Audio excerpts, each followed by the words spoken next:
The way a person treats someone they think doesn't matter tells you everything about who they actually are. Lawrence Carter had learned that early, in a way most people never get the chance to. He'd spent enough years on the other side of that equation to know exactly how it felt. He was 51 years old, and he still wore the same kind of clothes he'd worn when he had nothing. Not because he couldn't afford otherwise, because he'd never seen the point in advertising. The morning it happened, Lawrence was at the Hartwell Grand, the hotel on Meridian Avenue that his company had acquired 18 months earlier as part of a broader restructuring deal. He wasn't there for a meeting.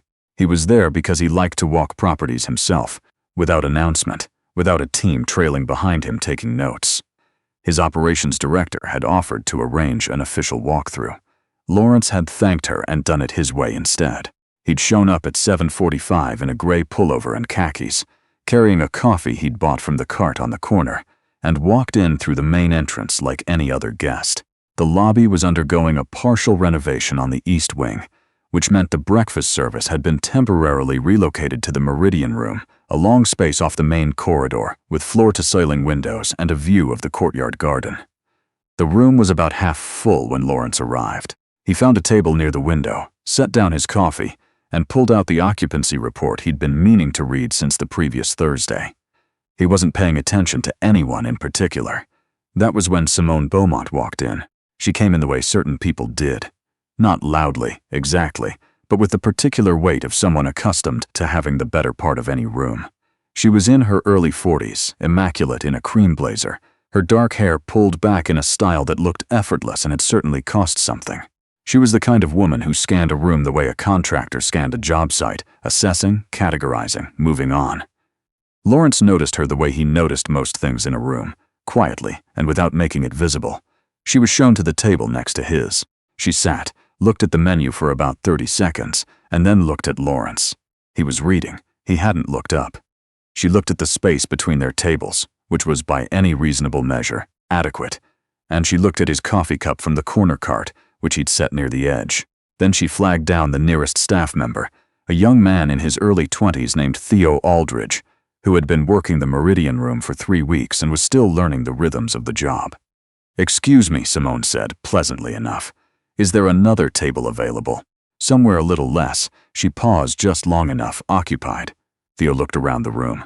It was about half full, with most of the better window tables taken.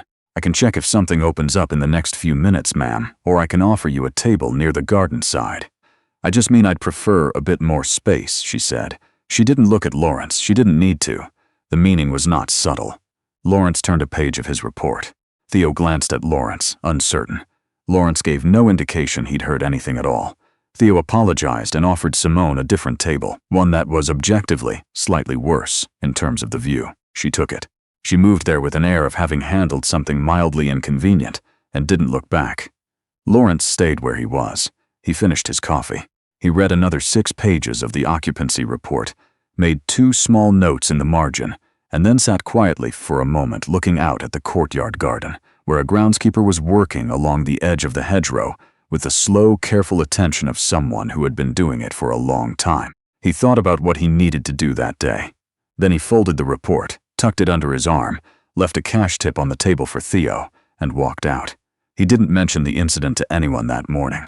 The Hartwell Grand's general manager was a man named Conrad Fitch, no relation to the previous ownership family, despite the similarity of name, which he'd mentioned once in an interview and never repeated. Conrad was 60 years old and had run hotel properties for 27 years.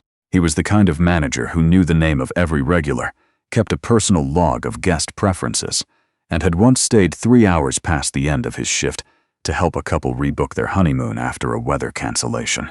Lawrence respected him in the specific way he respected people who treated competence as unremarkable and just got on with things. Lawrence stopped by Conrad's office on his way out. Conrad was on a call but held up a hand, finished within a minute, and stood. "Mr. Carter, I didn't know you were coming in." "That's generally the idea," Lawrence said, not unkindly. "You've got a good room in the Meridian. The renovation's cleaner than I expected at this stage. We're ahead of schedule on the East Wing. Should have full capacity back by the 15th. Lawrence nodded. He asked a few questions about the occupancy trends, about a staffing situation Conrad had flagged in a memo the previous week, about the courtyard restoration timeline. They talked for about 12 minutes. Then Lawrence stood to go. "One thing," he said. "The young man working the Meridian Room breakfast service this morning. Theo." Conrad straightened slightly. "Aldridge, 3rd week. He handled a difficult moment well. Keep an eye on him." Conrad made a note. He didn't ask what the difficult moment was. He'd learned by now that Lawrence Carter didn't explain things he didn't feel like explaining. Lawrence left the hotel and walked the 2 blocks to where his car was parked. Not out front, not in the reserved executive space, but in the public lot on Fairview, where he'd put it when he arrived. The morning was cool and clear, one of those late October days where the light had a particular sharpness to it, and he walked slowly, hands in his pockets, thinking about the groundskeeper and the hedgerow and the way some people knew exactly what they were doing and got no credit for it whatsoever. He didn't think about Simone Beaumont for the rest of the day. That was not unusual. Lawrence had long ago stopped carrying other people's carelessness around with him. It was a kind of weight he'd set down somewhere in his early 40s and hadn't picked back up. He had enough to carry. What he did think about was the quarterly review, which was scheduled for Thursday, and the presentation his acquisition team had been preparing on 3 potential targets in the Mid-Atlantic region.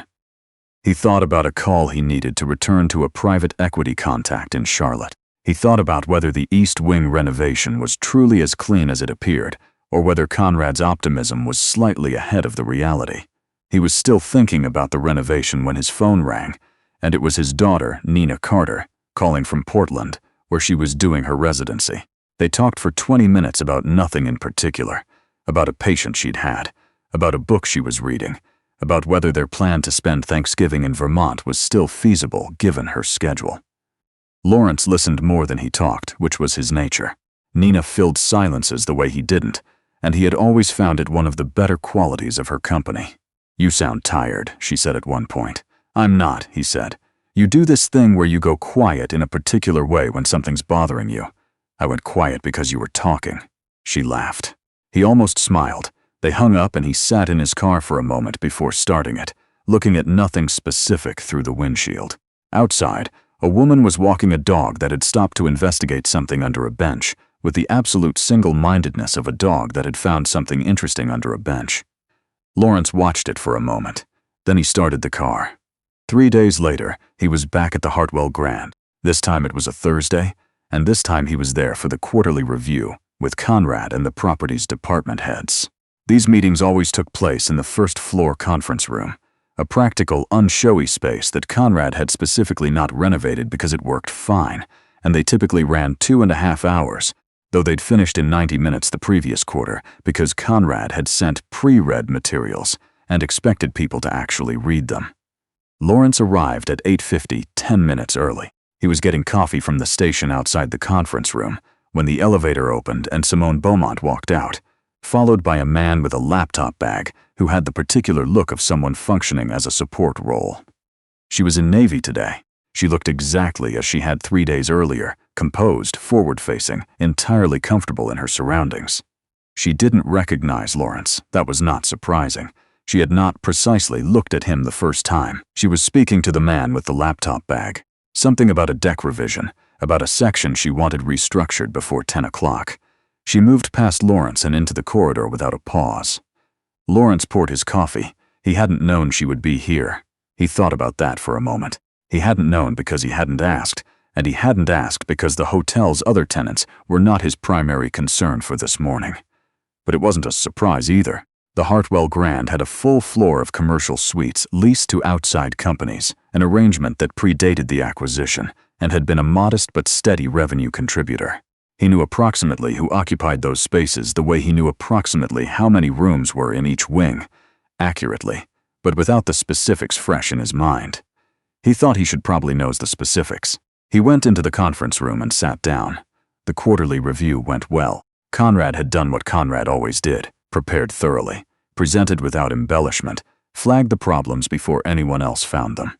Occupancy was up 4 points over the same period last year. The food and beverage operation in the Meridian Room had turned its first profitable quarter since the acquisition, which was ahead of projection.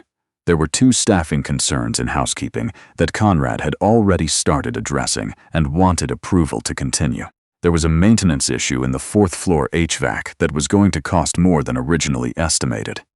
Lawrence approved the housekeeping plan, asked 2 questions about the HVAC timeline, and told Conrad the Meridian room numbers were better than he'd expected. After the other department heads filed out, Lawrence stayed. The commercial suite's on 7, he said. Currently 11 tenants, Conrad said. He had the numbers the way a good general manager always had the numbers. Mix of consulting, legal, a couple of smaller financial firms. Average lease term about 22 months. Occupancy at 90%. Beaumont Strategy Group, Lawrence said. Are they on 7? Conrad nodded. Suite 714. Came in about 14 months ago. 8-person team, sometimes more with contractors. Simone Beaumont. She's the principal. What do you know about the firm? Conrad paused the way he did when he was choosing how much to say. She runs a tight operation. Her team is professional. We've had 1 or 2 moments with her personally. She has high standards about the shared spaces, sometimes communicated more directly than is entirely comfortable for the staff. He kept his voice neutral. Nothing that's required a formal conversation. Lawrence nodded slowly. Pull her lease terms for me, he said, and whatever we have on file for that suite. No urgency. End of day is fine. Conrad said he would. Lawrence stood, picked up his coffee, which had gone cold, and walked to the window. Outside, the courtyard garden was bright in the October light. The groundskeeper from Monday was there again, working along the same hedgerow with the same patience. Lawrence had since learned his name was August Voss. He'd been with the property for 11 years, through 3 ownership changes. Lawrence made a note to make sure that was reflected somewhere in how the staffing structure was set up going forward. People like August Voss had a tendency to get lost in transitions. He didn't do anything with the Beaumont lease information that day, or the next. He sat with it. That was how he worked. He had learned a long time ago that the window between knowing something and acting on it was where most decisions either became clear or became mistakes, and that shortening that window in either direction was almost always a way of avoiding the real question. The real question here was not a simple one. Simone Beaumont had been rude to him in a way that was common enough that he encountered some version of it several times a year. She hadn't done anything to him specifically. She had done something to a version of him, the version she had decided, in about 12 seconds of assessment, that she was looking at. A man in a gray pullover with a coffee from a corner cart, reading some kind of document, taking up space near her preferred table. That version was of no interest to her. What she didn't know, and what he had no particular obligation to tell her, was that the hotel she had walked into that morning, the lobby she'd crossed, the Meridian room where she'd been shown to her table, the 7th floor where her firm's suite occupied 1,400 square feet, all of it, the whole structure and operation of the Hartwell Grand on Meridian Avenue, was ultimately his. Not in a complicated way, in the direct sense that his company had acquired the property and he held controlling interest. This was not information he kept secret. It was simply not information he announced on arrival. He didn't see the need. He thought about Theo Aldridge, 3 weeks on the job, navigating a moment he shouldn't have had to navigate. He thought about Conrad saying she communicated her high standards more directly than was comfortable for the staff. He thought about what a person like Simone Beaumont had built, and whether it had been built on the same foundation she'd demonstrated in the Meridian room on Monday morning. He thought about what he was actually trying to decide. On the following Tuesday, Lawrence met for lunch with a woman named Harriet Locke, who ran the Regional Economic Development Office, and with whom he had a standing quarterly lunch that was technically about investment pipelines, and was actually about what was really happening in the city's business community. Harriet was 70 years old, had been doing her job since long before it was considered important, and knew more about the functional architecture of the city's economic relationships than anyone Lawrence had ever met. They met at a small Italian place on Callaway Street that had been there since 1987 and showed no signs of caring what year it currently was, which was one of the reasons they kept coming back. Beaumont Strategy Group, Lawrence said, at a point in the conversation that had already moved through 4 other topics. Harriet looked up from her pasta. Simone, you know her? Not directly. She leases space in one of my properties. She's good, Harriet said, in the tone of someone offering a fair assessment of something they find complicated. She came up in management consulting, moved over to independent strategy about 6 years ago. Built it fast. She has a real instinct for organizational restructuring. She can walk into a company that's lost its coherence and find exactly where it broke. That part of what she does is genuinely excellent, and the other parts, Harriet turned her fork. She has a way of making people feel she's doing them a favor by taking their problems seriously. Some people find that motivating. Others find it exhausting. She paused. She came from a specific world, and she still operates like the rules of that world are universal. That's not unusual. It does cause friction. Lawrence drank his water. She's pitching Alderton Healthcare next month, Harriet added. Big engagement if she gets it. Their operations restructure has been in the news. I know, Lawrence said. We hold a position in Alderton. Harriet looked at him for a moment, then she went back to her pasta. Of course you do, she said, not unkindly. He was in his office on Wednesday afternoon when his director of property management, a precise and quietly effective woman named Dana Kirby, appeared in his doorway with the Beaumont lease summary he'd asked Conrad to pull. Dana set it on his desk, then didn't leave. Something else? Lawrence said. The renewal window opens in about 6 weeks, she said. Standard renewal terms unless either party flags it before then. I wanted to make sure you were aware, since you'd asked about it. I'm aware. Thank you. Dana paused. She was one of the few people in his organization who would ask the next question when she had a next question. Is there something specific we're looking at with the Beaumont account? Lawrence looked at the lease summary. Not yet, he said. Dana nodded and left. He sat with the folder and didn't open it for several minutes. He was thinking in the specific way he thought when the real consideration was not the one in front of him. He had been in situations like this before. Not precisely like this, but of the same basic shape. He had a piece of information that the other party didn't have. He could use that asymmetry to apply leverage, or he could choose not to use it.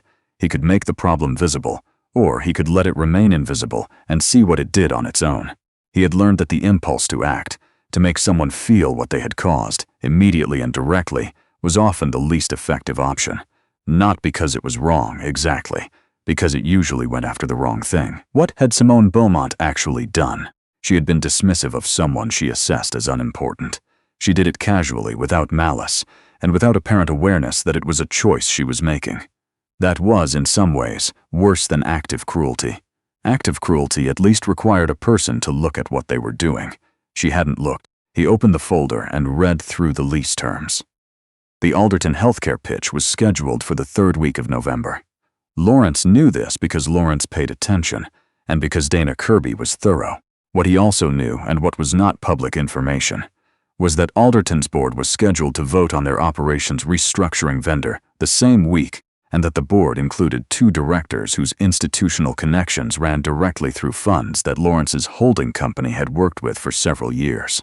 Not unusually, not as leverage, simply as the kind of thing that was true when you'd been building things for 25 years and paid attention to how things connected. He wasn't planning to interfere with the Alderton engagement one way or the other. He had no strong view on whether Simone Beaumont's firm got the contract. That was not his concern. What he was thinking about was something smaller and more immediate. He called Conrad on Thursday morning. The Meridian Room breakfast, he said. What do you know about Miss Beaumont's habits there? She comes in 2 or 3 times a week, Conrad said, usually early. She prefers the window tables on the east side. Is she typically alone? Sometimes she has a meeting, client or internal team. Lawrence thought for a moment. I'm going to come in Friday morning, early. Don't flag it. There was a brief pause. Understood, Conrad said. Friday morning, 7:30. Lawrence arrived the same way he always did. Through the main entrance, no announcement, the same gray pullover, a coffee from the corner cart. He sat at the same table near the window. He pulled out a report and began reading. Simone Beaumont arrived at 7:52. She was carrying a leather portfolio and speaking with someone on an earpiece. She moved to the east side of the room, toward the window tables she preferred, and was shown to a seat by Theo Aldridge, who had clearly become more comfortable in 3 weeks. He moved with a little more ease, anticipated a step earlier. She was 2 tables away from Lawrence. She finished her call, opened her portfolio, ordered without looking at the menu. She was reviewing something, making small marks with a pen, working through it with focus. She didn't look at Lawrence. He read his report for a few minutes, then he looked up. He looked across the room, not at her specifically, but in a way that moved through the space with general attention. The groundskeeper's courtyard was visible through the window. The morning light was doing what it did this time of year, low and clean, catching the surfaces at an angle that made ordinary things look considered. Lawrence set down his report. He stood up. He walked across the room. He stopped at Simone's table. She looked up. Her expression moved through mild surprise to brisk patience in about 1 second. "Yes? I wanted to introduce myself," Lawrence said. He extended his hand. "Lawrence Carter. I own this property." She took his hand automatically, the way people with practiced professionalism always did. Then what he'd said reached her. She looked at him, the blazer, the khakis, the corner cart coffee. She looked at him again, differently this time, and he watched her reassemble the information she had. "This property," she said carefully. "The Hartwell Grand and the 7 surrounding parcels," he said pleasantly. "I was in here on Monday morning as well. You may not have noticed." She was still looking at him. He saw the moment she recognized him. Not his face, but his position in the room on Monday, his table, the space between them that she had found insufficient. He saw her understand. She didn't say anything for a moment. Lawrence didn't rush it. "Your lease comes up for renewal in about 6 weeks, he said. "I imagine you've built something solid up on 7. 14 months is a reasonable run." "We have," she said. Her voice had gone careful in the way voices did when people were rapidly recalculating. "The space works well for the team."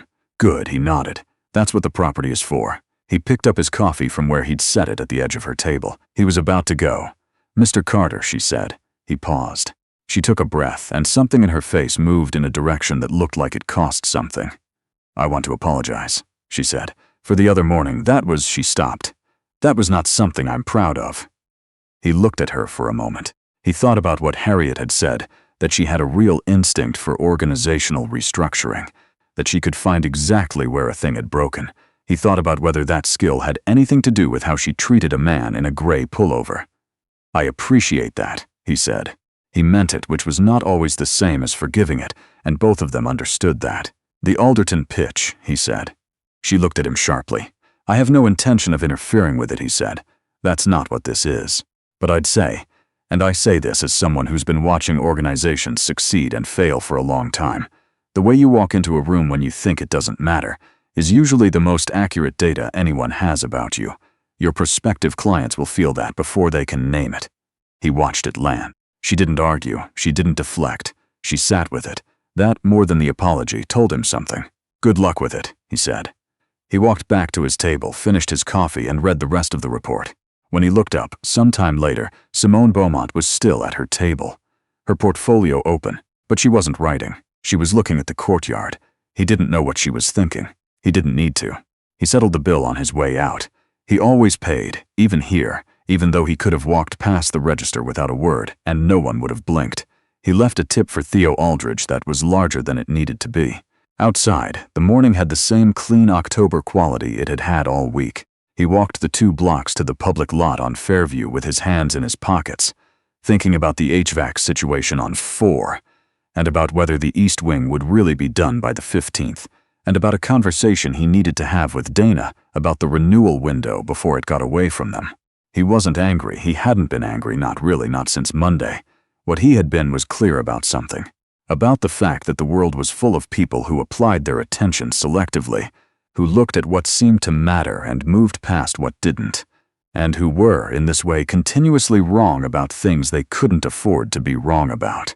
He had built his entire professional life on a different principle, that the man working the hedgerow for 11 years knew something the new ownership didn't, that the junior staff member navigating an awkward situation in his 3rd week deserved to have it noted that the texture of how a thing was run on an ordinary Tuesday morning told you more than any quarterly report.